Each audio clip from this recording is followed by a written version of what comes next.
Turning to the 2012 presidential elections, new poll numbers showing Texas Governor Rick Perry taking the lead among the Republican contenders for their party's nomination for the first time.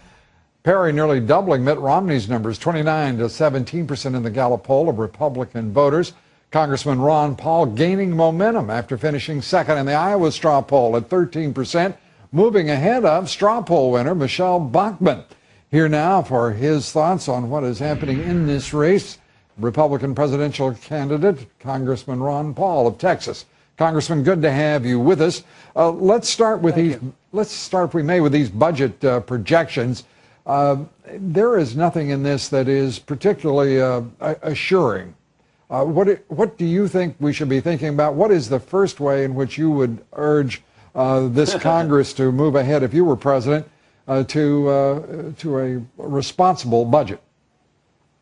Well, I'd urge the people of this country to change what we see as the role for government. We have to address the subject of runaway entitlements and runaway spending overseas, which is no easy chore.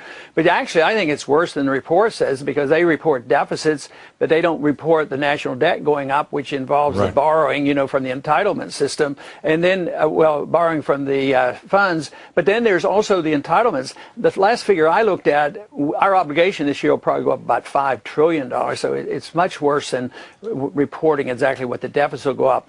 But no, the spending has to be cut, but we have to change our attitudes. As long as we maintain this attitude that we can be in Libya and all these other places and we don't have any money, I mean, you have to have deficits. And there's no serious talk about changing our entitlement system and how we get people, out of the system and let them take care of themselves. And right now we've done about everything we can to keep our businesses from wanting to start new businesses in this country due to the regulatory system, the tax system, the monetary system. So it is a major chore, but we have to start somewhere. Let's say that we started with the federal government, since you would be in charge of the federal government. There is a government here, $4 trillion being spent. The charge from the Tea Party is, and I think many people certainly agree, that they've got it exactly right.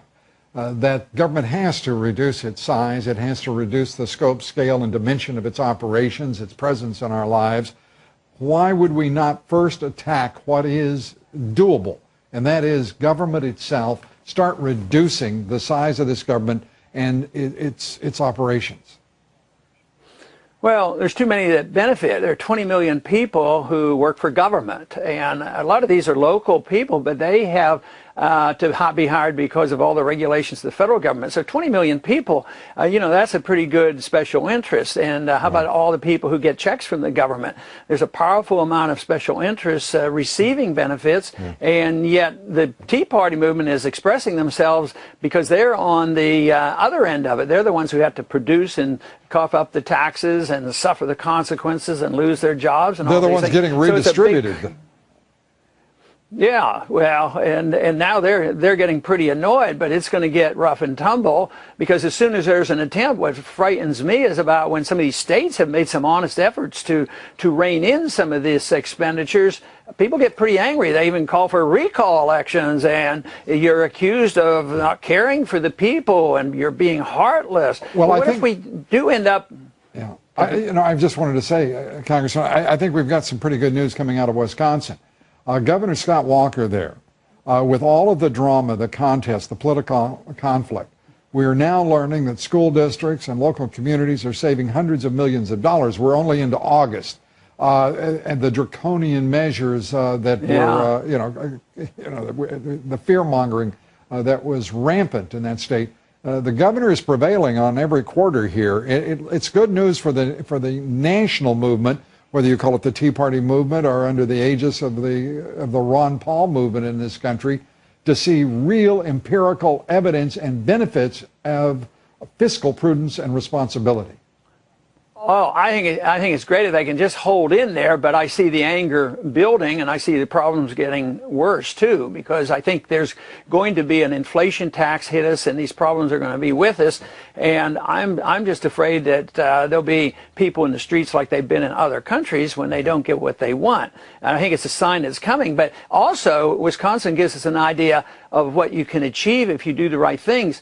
but you know, they're too impatient. How long has he been the governor? It hasn't been a year, you know, 6-8 months, and they expect, you know, results, and they're not patient at all. I think if they can pursue those policies in a year or so, people are going to say, wow. And I think Michigan and Ohio, these other states could achieve this too, if we didn't have any more problems come down on us. But I think we're in for some more problems, and therefore it's going to be much difficult to satisfy anybody at all. Well, I guess that's why we need some terrific leaders, and we're delighted to be talking with you, Congressman, as always. Congressman Ron Paul, appreciate it.